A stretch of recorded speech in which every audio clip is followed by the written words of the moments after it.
Hello guys, welcome back to Stop Gap solutions.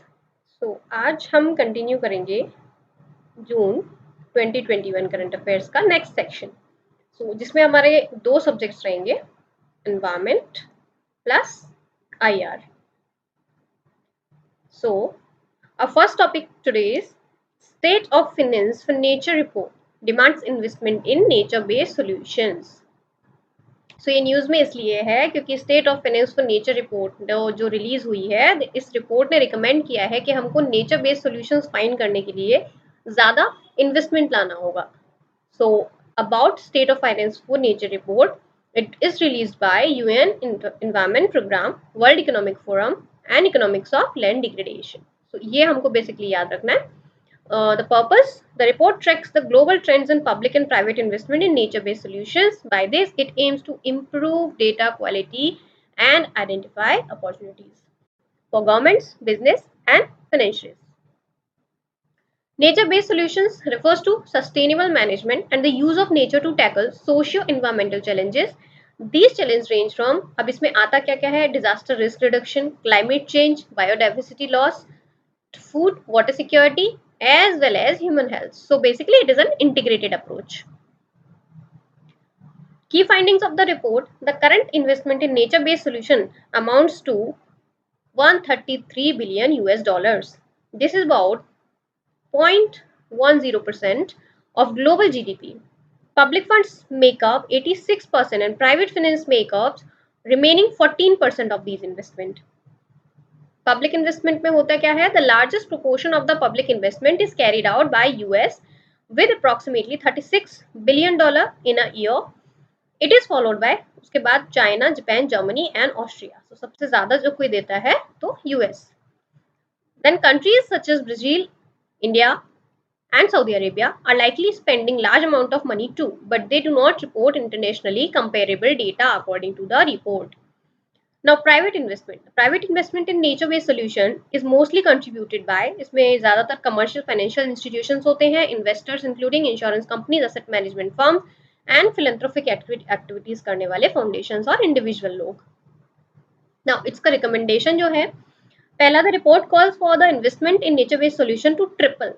अब अगर हमको इसको ठीक करना है तो हमको जो प्रेजेंट इन्वेस्टमेंट है उसको ट्रिपल करना पड़ेगा 2030 तक, and to increase fourfold by 2050. 2030 तक triple, then 4 from the current level. By 2050, the total investment of nature needs will amount to $81 trillion, while annual investments will reach $536 billion annually by 2050. Okay.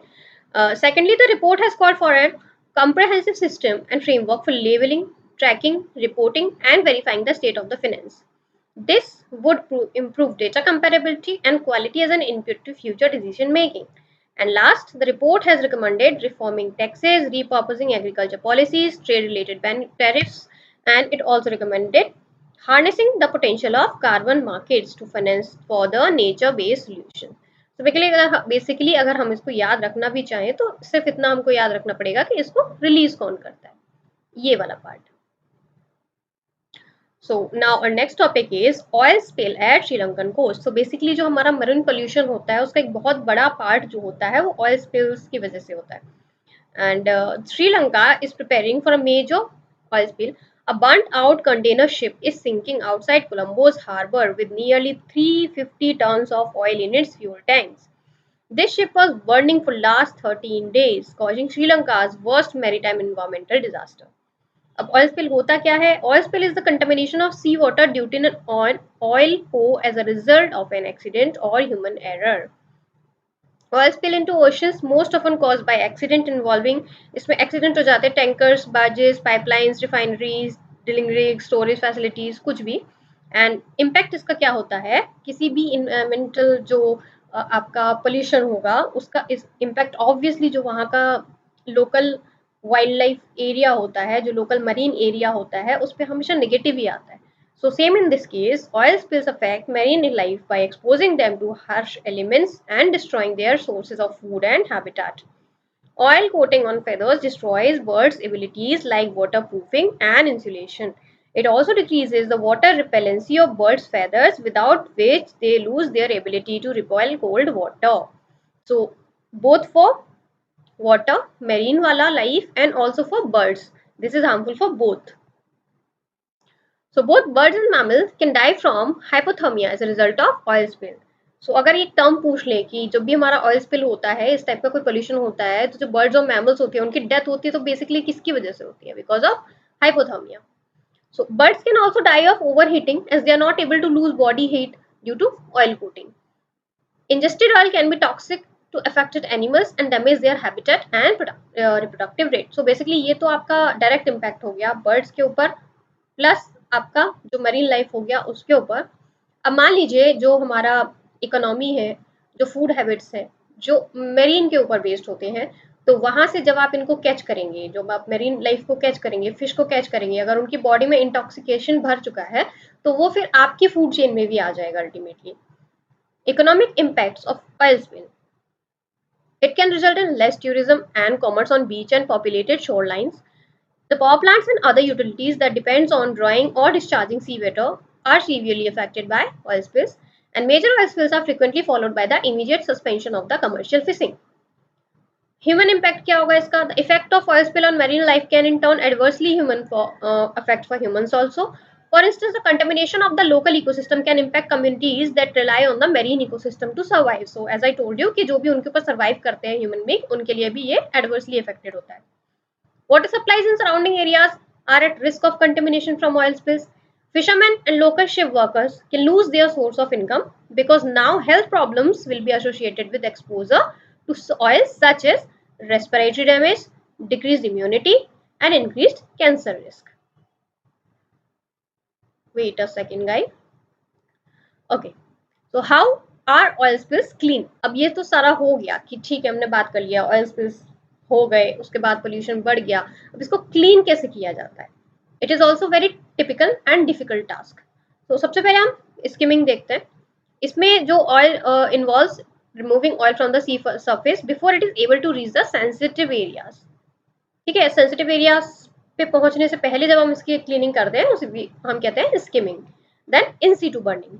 It means burning a particular patch of oil after it has concentrated in one area. मान लीजिए ये पूरा coast line है, अब यहाँ पे पूरा फैल गया आपका, ये पूरा फैल गया, लेकिन ये धीरे धीरे एक जगह पे कंसंट्रेट होगा. मान लीजिए कंसंट्रेट होकर ये इतनी जगह पे रह गया, फिर जब हम इसको क्लीनिंग करते हैं तो हम उसे इन सीटू बर्निंग कहते हैं. Releasing chemical dispersants help break down into smaller droplets. It makes it easier for microbes to consume and further break it down into less harmful compounds. कुछ ऐसे कंपाउंड्स होते हैं, केमिकल कंपाउंड्स होते हैं, जिनको अगर आप उस पर आप डालोगे तो वो जो बड़े बड़े जो लार्ज एरिया में फैला हुआ है ऑयल स्पिल जो हो गया है, उसको छोटे छोटे पार्ट्स में तोड़ देगा, ब्रेक कर देगा. उसके बाद कुछ ऐसे माइक्रोब्स होते हैं जो हम वहां पे छोड़ देते हैं और वो उसको धीरे धीरे कंज्यूम कर लेते हैं. Then natural actions in aquatic environments such as weathering, evaporation, biodegradation, and oxidation can also help reduce the severity of an oil spill. It also accelerates the recovery of an affected area. Solvents, various solvents जैसे कि हमारा straw हो गया, volcanic ash हो गया, shavings of polyester derived plastics that also absorbs the oil from the water that are used. तो जो भी ऐसे materials होते हैं जिनको हम solvents बोलते हैं, solvents basically comes from absorbs. Okay, तो इस टाइप के कुछ चीजें होती हैं जो अगर हम इसके ऊपर डाल देते हैं तो वो ऑयल को एब्जॉर्ब कर लेती है. Now disperse. अब जैसे कि कुछ चीजें एब्जॉर्ब कर रही है, कुछ चीजें उसको डिस्पर्स कर देंगी, मतलब इधर उधर उसको फैला देंगी, एक जगह उसको कंसंट्रेट नहीं होने देंगी. Then biological agents, nutrients and germs and micro organism such as L-Canivorex bacteria, Methylocella sylvestris that increase the rate at which natural biodegradation of oils also occur. So basically ये कुछ एंथ्रोपोजेनिक और natural तरीके हैं oil spill pollution को खत्म करने का. ना World Bank report highlights the role of black carbon in Himalayas. तो World Bank has released a report titled glacier of Himalayas, climate change, black carbon and regional resilience. तो गाइस ये हम याद रख लेंगे क्योंकि अगर ऐसा कुछ भी आता है तो हम क्लाइमेट रिलेटेड कोई भी ऐसी बॉडी होगी उसको टिक कर देंगे, बट उसका आंसर वो गलत हो जाएगा. तो ये जो रिपोर्ट है वो रिलीज किया है हमारे वर्ल्ड बैंक ने. अब इस रिपोर्ट के बारे में हम पढ़ते हैं. The report studies the impact of black carbon on glacier melting. It covers Himalaya, Karakoram, Hindu Kush mountain ranges.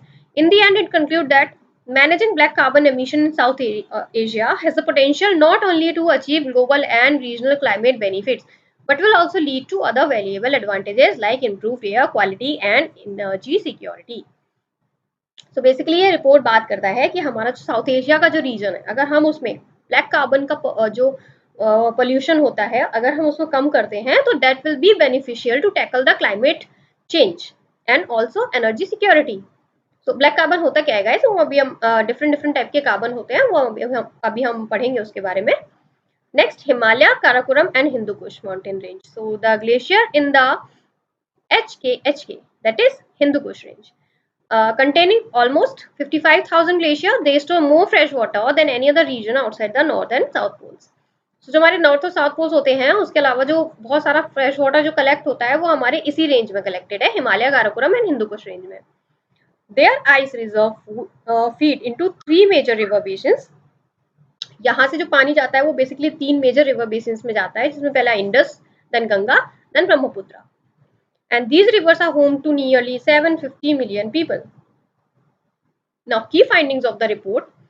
South Asian countries can reduce BC black carbon deposition in the region by 23% by implementing policies currently in the place. It can further reduce to an additional 50% by implementing new policies that are currently feasible. Now, glacier in the Himalayas, Karakoram and Hindu Kush are melting faster than the global average ice mass. Even with all existing measures, water from glacier melt is still projected to increase in absolute volume by 2040. अभी हम कितना भी कोशिश कर ले, कितना भी try कर ले, इन सारे मेजर्स को लेते हुए भी हम 2040 तक हमारा जो लेवल है, जो वॉल्यूम वाटर का है, वो बढ़ ही जाएगा, क्योंकि ये हमारा हिंदू कुश, हिमालय, काराकोरम, ये जो रेंज है, यहाँ जो ग्लेशियर्स है वो कंटिन्यूसली मेल्ट हो रहे हैं और उनका मेल्टिंग का जो रेट है वो हमारे ग्लोबल से बहुत ज्यादा है. Now, reasons for glacier melting. Climate change सबसे बड़ा रीजन जो हमेशा ही होता है. देन एंथ्रोपोजेनिक ब्लैक कार्बन, जो उसका और भी रीजंस होते हैं, जिसमें सेकंड मेन रीजन हमारा है anthropogenic black carbon. A second major reason may be deposit of anthropogenic black carbon. It increases the glacier melting point in 2 ways: by decreasing surface reflection of the sunlight and by raising the air temperature. Black carbon होता क्या है? It's a short lived climate pollutant. It is the second largest contributor to warming the planet after carbon dioxide. सबसे ज्यादा हमको पता है कि CO2 करता है, उसके बाद में आपका अगर देखा जाएगा तो black carbon. Then it absorb solar energy and warms the temperature. It when it fails to earth with precipitation, it darkens the surface of snow and ice, thus reducing the albedo and warming the snow, resulting in the faster glacial melting. So basically हम जानते हैं guys, हमने एक term पढ़ा होता है geography में, एल्बीडो effect.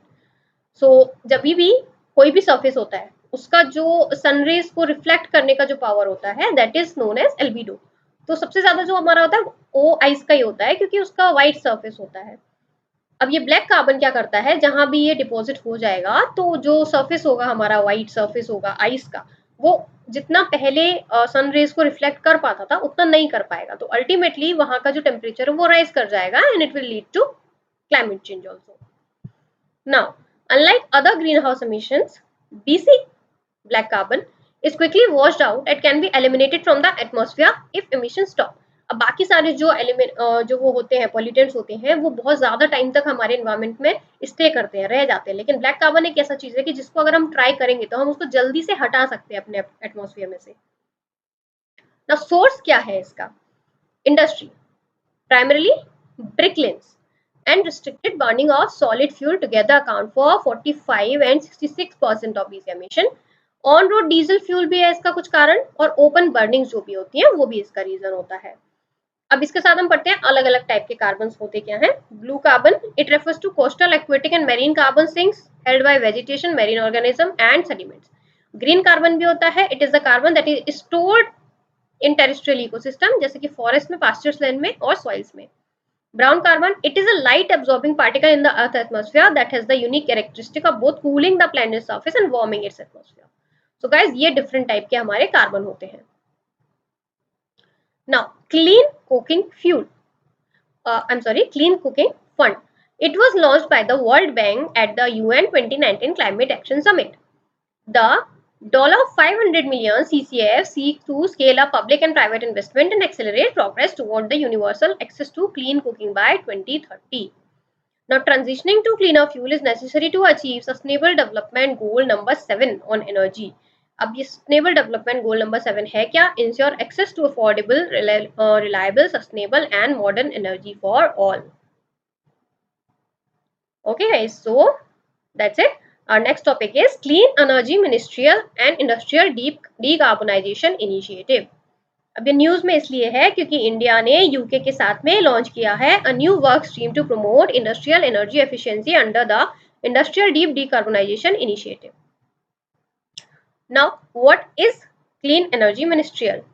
The Clean Energy Ministerial was launched in United Nations Framework Convention on Climate Change Conference of Paris, जो कोपेनहेगन में हुआ था 2009 में. तब इसको लॉन्च किया गया था. इसका ऑब्जेक्टिव है it is a high level global forum to promote policies and programmes for the development of clean energy technology. It also aims to share experience and best practices encouraging the transition to a global clean energy economy. So basically आपको इसका objective है आपको ऐसे सारे measures लेने हैं, सारी technologies को सब तक पहुंचाना है जिससे हमारा क्लीन एनर्जी इकोनॉमी बन जाए. फोकस एरिया उसका होता है on 3 global climate energy and policy goals, जिसमें आपका आता है improve energy efficiency worldwide, enhance clean energy supplies and expand clean energy access. इसके मेंबर कंट्री है 29, इंडिया इसका मेंबर है. About Industrial Deep Decarbonization Initiative, IDDI is an initiative of the Clean Energy Ministerial. इसका purpose है global coalition of public and private organizations that are working to stimulate demand for low carbon industrial materials. अब ये काम किस किस के लिए करता है? To standardize carbon assessment, establish ambitious public and private sector procurement targets, incentive investment into low carbon product development, design industry guidelines. Basically ये इसका काम रहता है. That is not very important. अगर आपसे कभी ऐसे पूछा भी जाएगा तो सारे ही ऑप्शन बेसिकली आपको दे दिए जाएंगे. So don't worry about that. We just have to remember कि आता किसके अंडर में है. IDDI comes under CEM. Now coordinated by the initiative is coordinated by UNIDO and co-led by UK and India. This initiative also has the support of Germany as well as Canada. So about UNIDO, it is a specialized agency of the UN that promotes industrial development for poverty reduction, inclusive globalization and environmental sustainability. So our next topic is TERI organizes World Sustainable Development Summit 2021. So जो news में है because Union Ministry for Environment, Forest and Climate Change has addressed the World Sustainable Development Summit 2021.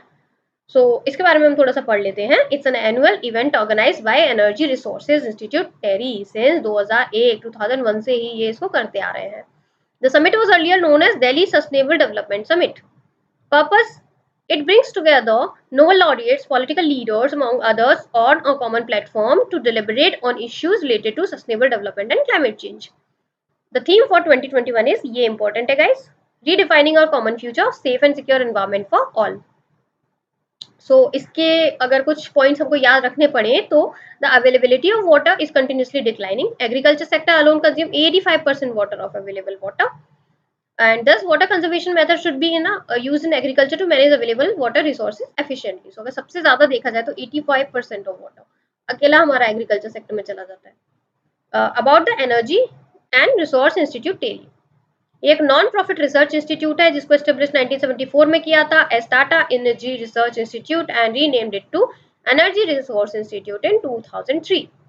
सो इसका purpose है it conducts research work in the fields of energy, environment, sustainable development for India and global south. Basically think tank type की body है एंड इसका location है न्यू दिल्ली में.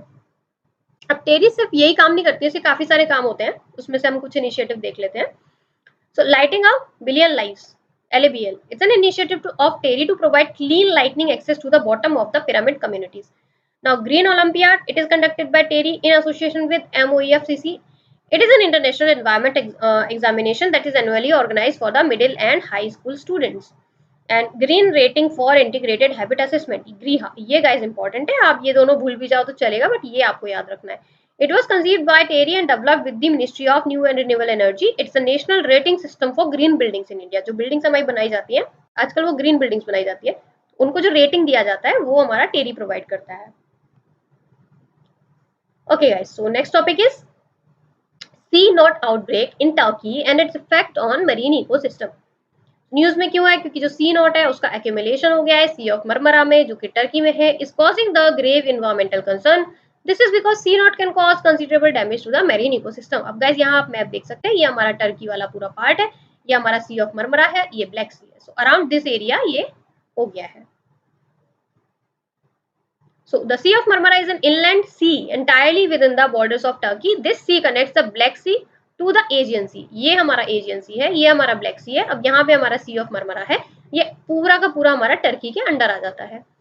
And thus separating Turkey's Asian and European lands.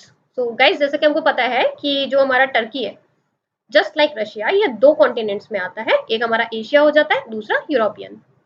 About sea knot is also known as the sea saliva or marine mucilage, collection of thick slimy mucus like substance found in the sea, composed of compounds secreted by marine organisms. Now mucilage is a thick gluey substances produced by nearly all plants and some microorganism. इसका formation होता है जब algae overload हो जाता है nutrients से, and as a result of water pollution combined with the effects of climate change. The nutrient overload occurs when algae feast on warm weather caused by the global warming. Water pollution also causes a problem. So एक normal condition होता है guys, मान लीजिए ये एक marine ecosystem है, ये lake भी हो सकता है, ओशन सी कुछ भी हो सकता है, यहाँ पे कुछ कुछ एल्गी होते हैं।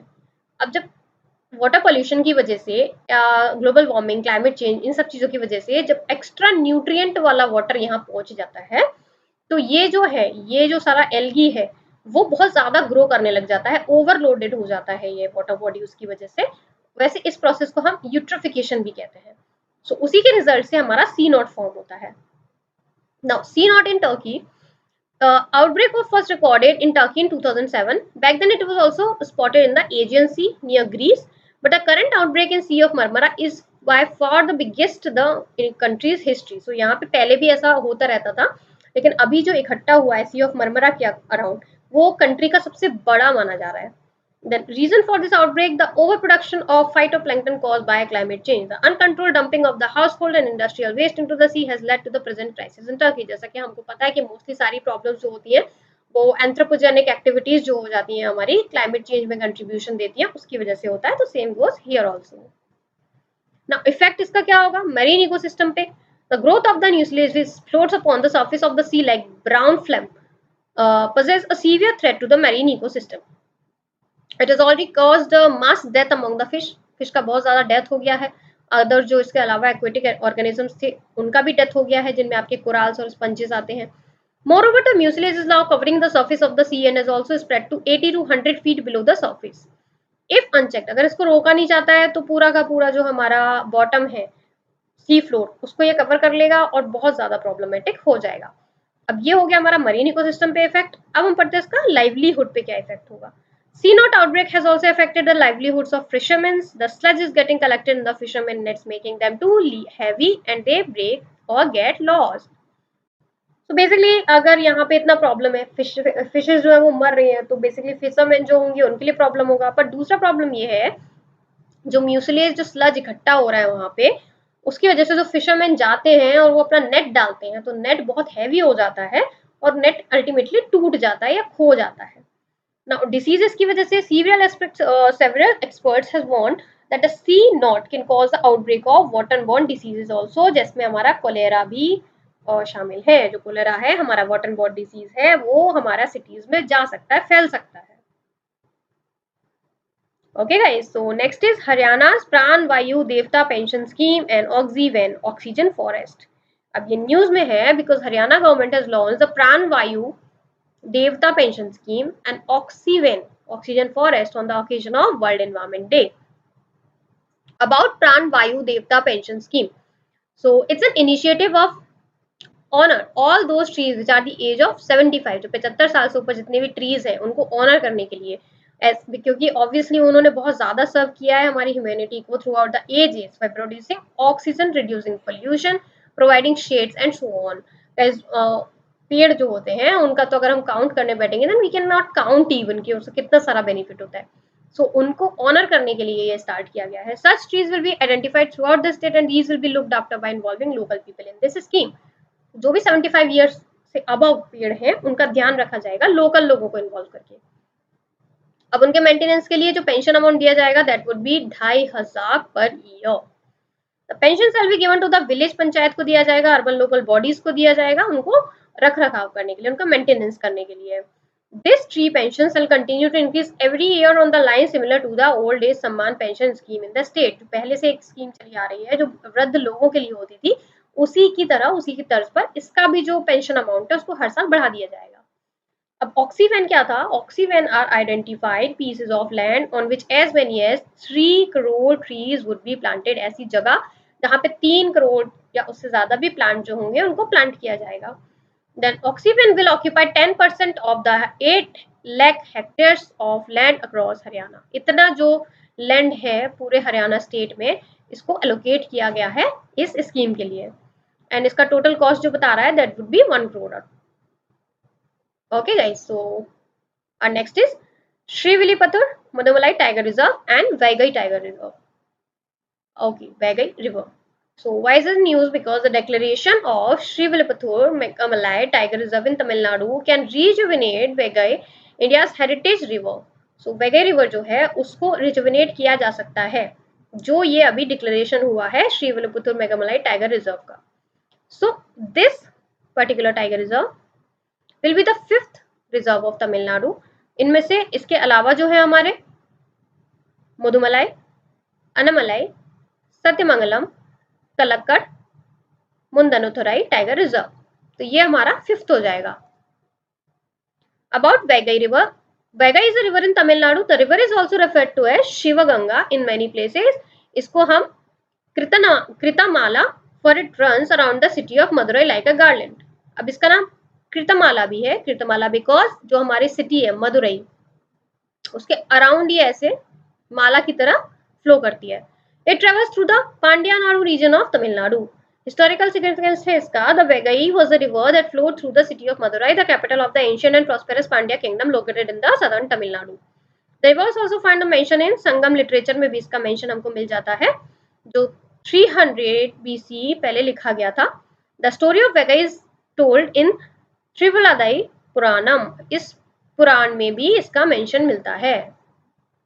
तो ये अगर ये गाइस क्या हो जाता है, आर्ट एंड कल्चर से रिलेटेड भी चीजें हो जाती हैं, और यही चीजें हैं जो न्यूज में भी रहती हैं, and question comes from this things only.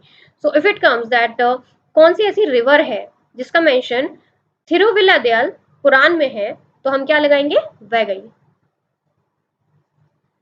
Now origin इसका है वरुसनाडु हिल्स से Periyar प्लेटू of western Ghat range.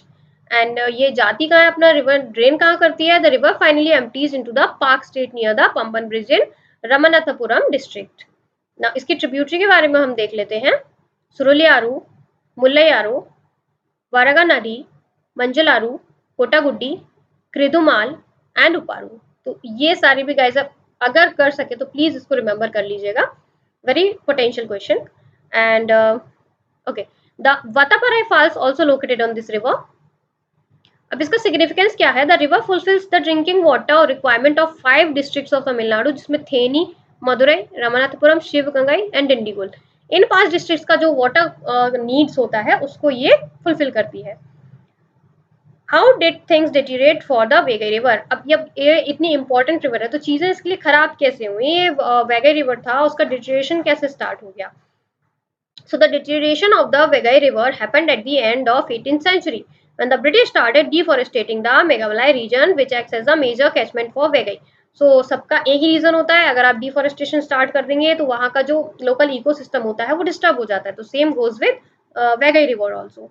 Consequently, the water flow in the river reduced gradually. As a result, a famine occurred and around 2 lakh people died in this region in 1876 and 77. So guys, ये हम जानते हैं उस जब British हमारे ऊपर राज कर रहे थे एक तरीके से, तो उस टाइम काफी सारे फेमाइन्स आए थे। This was one of them.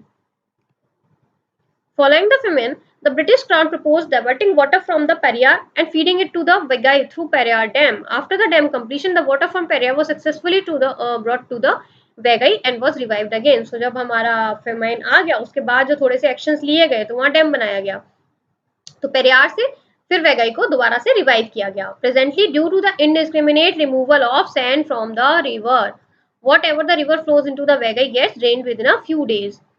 अब पहले से इसमें प्रॉब्लम चल रही थी, डिटोरेशन हो ही रहा था, उसको जैसे जैसे रिवाइव किया गया, फिर इसमें इनडिस्क्रिमिनेट यानी कि इलीगल रिमूवल ऑफ सैंड होने लगा। जो हमारे यहाँ पे ज्यादातर रिवर बेड्स का यही प्रॉब्लम है, इलीगल सैंड माइनिंग, उसकी वजह से इसमें और ज्यादा प्रॉब्लम्स आने लगे। Moreover Meghamalai as a wildlife sanctuary also fail to withstand undue pressure. The sanctuary is devastated by the encroachers and money minded private estate owners which resulted in the degradation of the existing forest. तो यहाँ पे बहुत सारा corruption हुआ, बहुत ज्यादा problematic हो गया, तो जो एग्जिस्टिंग फॉरेस्ट था उसका और ज्यादा डिग्रेडेशन हो गया। How will the declaration of Srivilliputhur Meghamalai tiger reserve help? अब इतनी सारी प्रॉब्लम्स के बाद जो हमारा श्रीविल्लिपुतूर मेघामलाई टाइगर रिजर्व जो घोषित किया गया है, डिक्लेयर किया गया है, उसका हेल्प क्या करेगा ये? It is expected that the declaration of this as a tiger reserve will help protect wild animals and the nature forest their habitat which acts as a watershed. So जो local हमारा ecosystem है उसको revive करने में ये help करेगा। This will provide protection to Meghamalai the Vegais River primary catchment in turning helping the water levels to rise in the river। अब आप वहां पे अगर इसको आपने टाइगर रिजर्व बना दिया है, डेफिनेटली वहां फंडिंग आएगी, आप ज्यादा फॉरेस्ट लगाएंगे, रिफॉरेस्टेशन स्टार्ट कर देंगे, तो जो वेगई रिवर का कैचमेंट एरिया जो था, जो पहले कम हो गया था, वो दोबारा से अपने लेवल पे आ जाएगा। Now about Srivilliputhur Meghamalai tiger reserve, it is the 5th tiger reserve of Tamil Nadu and 5th tiger reserve of 51st tiger reserve of India. Now, it was jointly declared as a tiger reserve by the central and Tamil Nadu governments in February 2021. For this, the Megamalai Wildlife Sanctuary and the adjoining Srivilliputur Wildlife Sanctuary were clubbed together. तो दोनों को मिला के इसको बनाया गया है। It is a mix of tropical evergreen forest and semi-evergreen forest. ये भी है, semi-evergreen forest है, dry deciduous forest है, and moist mixed deciduous forest and grassland. तो ये इस टाइप का यहाँ बायोम मिल जाएगा। Then Megamalai is the large population of ungushed hoofed mammals, spotted deer, Indian goats, wild boars, and other carnivores also. The adjoining Srivilliputur hosts grizzled giant squirrels, flying squirrels, leopard, Nilgiri tars, jungle cats, sambars, elephant, lion-tailed macaw, and many species of birds also. So guys, UPSC का बहुत गंदा आदत है, जो भी species news में होता है उसको इसी तरीके से पूछता है। एंड लास्ट कुछ सालों में तो एग्जैक्टली आपसे पूछ लिया गया है कि किन किन स्टेट्स में ये जो वाइल्ड लाइफ सेंचुरी है या टाइगर रिजर्व है वो पड़ता है, या इसके अंदर के कौन कौन से ऐसे मैमल्स हैं या कौन से ऐसी वाइल्ड लाइफ है जो वहाँ पे फेमस है, तो ये हम चाहें तो याद कर सकते हैं। Now, next topic is Maharashtra government clears as amendment to protect the heritage sites, heritage trees. Okay, so because Maharashtra government has declared an amendment to the Maharashtra Urban Area Protection and Preservation of Trees Act 1975, इस act में ये amendment किया गया है। की features क्या है इसके? Concept of heritage tree introduce किया गया है। A tree with an estimated age of 50 years, वहां पे हमारा क्या था 75, यहाँ हमारा है 50 साल, उससे ज्यादा defined as a heritage tree, it में belong to species which will be notified from time to time. अब जो स्पीसीज जिनको हम हेरिटेज ट्री बनाएंगे वो जरूरी नहीं है कि हमने एक बार फिक्स कर दिया तो वही स्पीसीज रहेंगे, हम टाइम टू टाइम इसको चेंज कर सकते हैं। And the Environment Department in consultation with the Forest Department will issue guidelines to determine the age of the tree. Compensatory plantation will include planting the number of trees equivalent to the age of the trees to be cut. जितना आपने cut किया उतना ही आपको दोबारा लगाना है। The saplings need to be 6 to 8 feet in height while planting and they will undergo geotagging with 7 years of carrying period. The option of monetary compensation has also been given instead of compensatory plantation. तो monetary compensation भी हम कर सकते हैं अगर हम compensatory plantation नहीं करना चाहते तो। Formation of Maharashtra tree authority, the tree authority will have the responsibility related to the protection of the conservation of trees including heritage trees also. The chairman of the tree authority in the case of municipal council shall be the chief officer of the council, experts will also be the part of the authority. Authority will hear application seeking permission to cut 200 और ज्यादा tree that 5 or more year old, अगर 5 साल या उससे ज्यादा का है तो 200 और उससे ज्यादा अगर आपको करना है तो you will need to take the permission. The local tree authority will come under this body. These bodies will ensure that the tree census is conducted every 5 years. हर 5 साल में हमको census भी करना है। They will also be in charge of ensuring that 33% of the government land is used for the tree plantation. So basically एक हमारा criteria भी रहता है कि अगर हमको सस्टेनेबल जो हमारा इकोसिस्टम है उसको क्रिएट करना है तो पूरे एरिया का 33% और 35% जो भी है हमको फॉरेस्ट्री में लाना पड़ेगा, उसका हमको रिफॉरेस्टेशन करना पड़ेगा।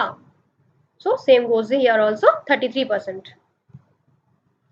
ट्री के cess the state authority will issue direction for the use of tree cess, जो डिफरेंट टाइप के सेस लगाए जाते हैं, सेक्स हमारा टैक्स ऑन टैक्स होता है, तो उसको जब लगाया जाएगा तो उसका एक पर्पस होता है, तो यहाँ पे हमारा ट्री सेस लगाया जाएगा। The fine amount can not be more than 1 lakh per tree in case of violation. अगर आपने वायलेट कर दिया तो ऐसा नहीं है जितना भी मन किया स्टेट का वो उतना लगा दे, लेकिन 1 लाख पर ट्री भी लगाया जा सकता है। You will have to keep that in mind, बहुत बड़ा अमाउंट होता है।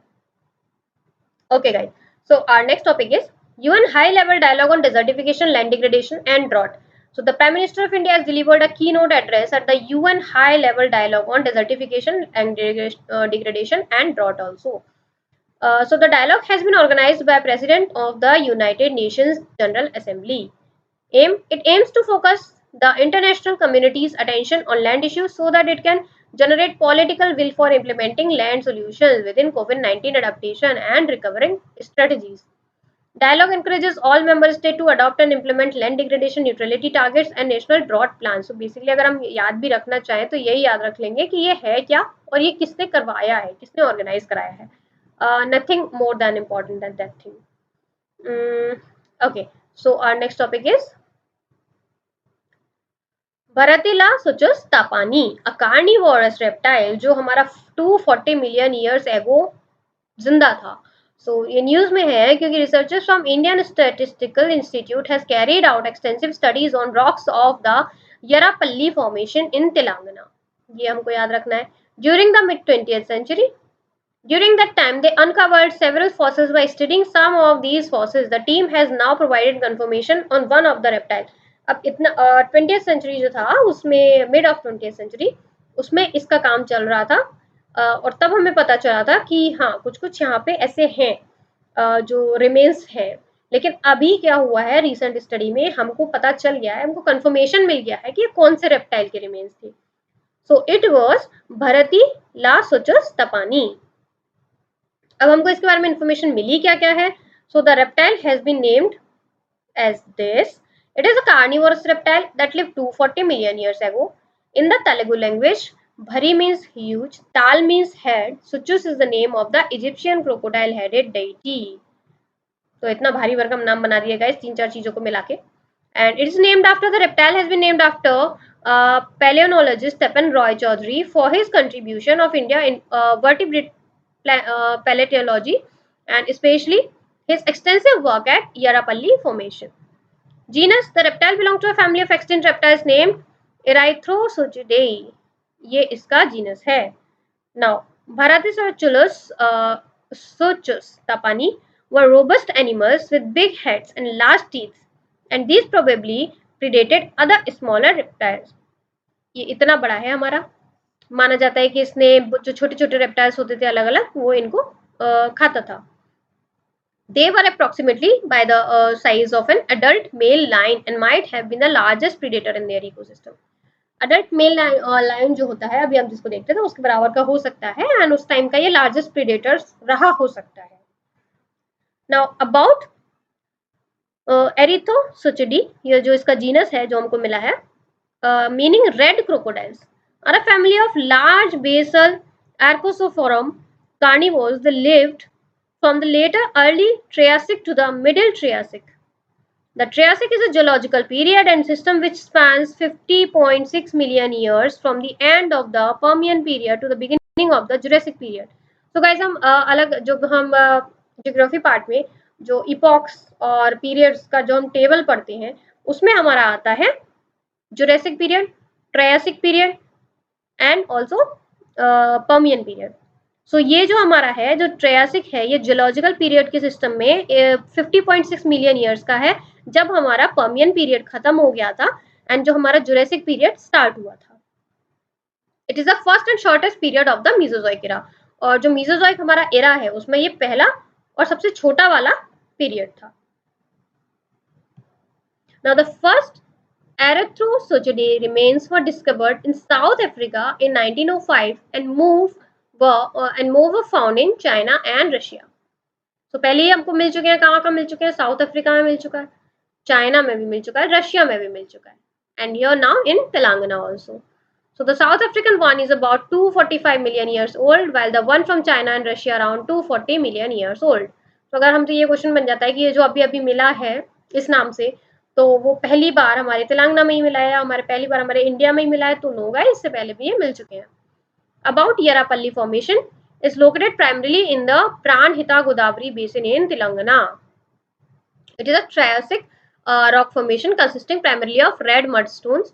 The area preserves fossils of freshwater and terrestrial vertebrates as well as the trace fossils of invertebrates also. So जो प्राणहिता जो हमारी रिवर है, प्राणहिता गोदावरी का जो बेसिन है तेलंगाना में, वहां पे ये जगह है येरापल्ली formation. So our next topic is desertification and land degradation atlas of India. So desertification and land degradation atlas of India इसको रिलीज किया है मिनिस्ट्री ऑफ एनवायरमेंट ने on the occasion of World Day to combat desertification. Desertification is a degradation of land in arid, semi-arid, dry subhumid areas caused primarily by human activities and climatic variation. About desertification जो atlas है हमारा published by Space Application Center, ISRO, Ahmedabad wala. And the atlas was prepared issuing IRS advanced wide field sensors data of 2011 and 13 and 2003 to 2005 frames in the geographical information system environment. The atlas provides a state-wise area of degraded island for the time frame of 2018 और 19 में जितना भी उस time frame में जो degraded land था उसका ये आपको एटलस प्रोवाइड करेगा. And it also provides the change analysis for the duration of 15 years from 2003-5 to 2018-19.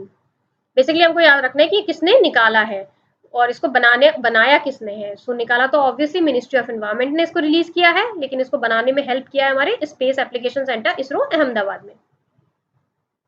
इसका यूज क्या रहेगा? So it will be helpful in prioritising areas to be taken for minimising the impact of desertification and land degradation. Moreover, the atlas will also be helpful in strengthening the proposed national action plan for achieving land restoration targets by providing important inputs. Efforts to combat desertification.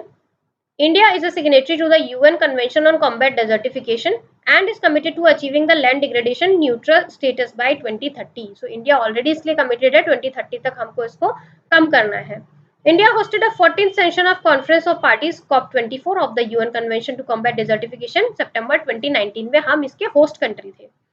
Further, India is striving towards achieving the national commitment of land degradation neutrality and the restoration of 26 million hectares of degraded land by 2030.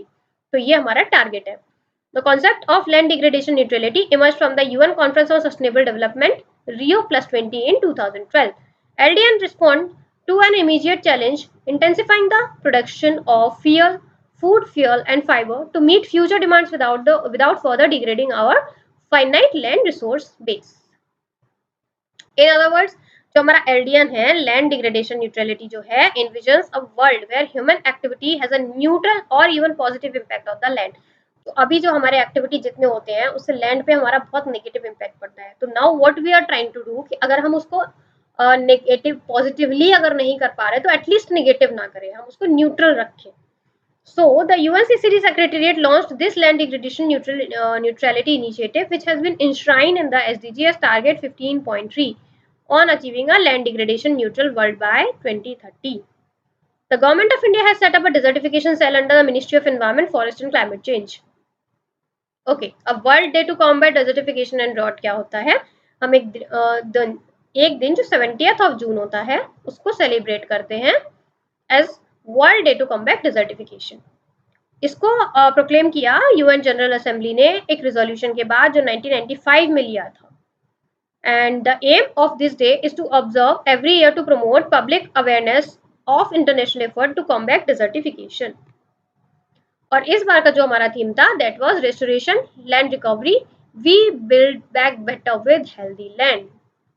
ये जो जितनी भी themes होते हैं इसको एक बार आप देख लीजिएगा प्रॉपर तरीके से, क्योंकि एक तो ये बहुत कंफ्यूजिंग होती है. जब ऑप्शंस आते हैं तो सब एक जैसे ऑप्शंस आते हैं, तो कुछ ना कुछ कीवर्ड्स आप इनके याद रखिएगा. Now next topic is rare pygmy hawks release in Assam Manas national park. जो हमारा असम का मानस नेशनल पार्क है वहां पे जो पिग्मी हॉक्स होते हैं उनको रिलीज किया गया है. Around 8 captive bred pygmy hawks were release in Manas national park of Assam. Pygmy hawk is the smallest member of the pig family. बहुत छोटा सा होता है ये. It is native to alluvial grasslands in the foothills of the Himalayas at elevation up to 300 meters. इसका habitat होता है. The only population of pygmy hawks lives in Assam, India, and possibly southern Bhutan also. Features: the pygmy hawk is one of the very few mammals that build on its own home or nest, complete with the roof. अब इनका speciality ये है कि ये घर बनाते हैं जिसमें छत भी लगाते हैं. So interesting.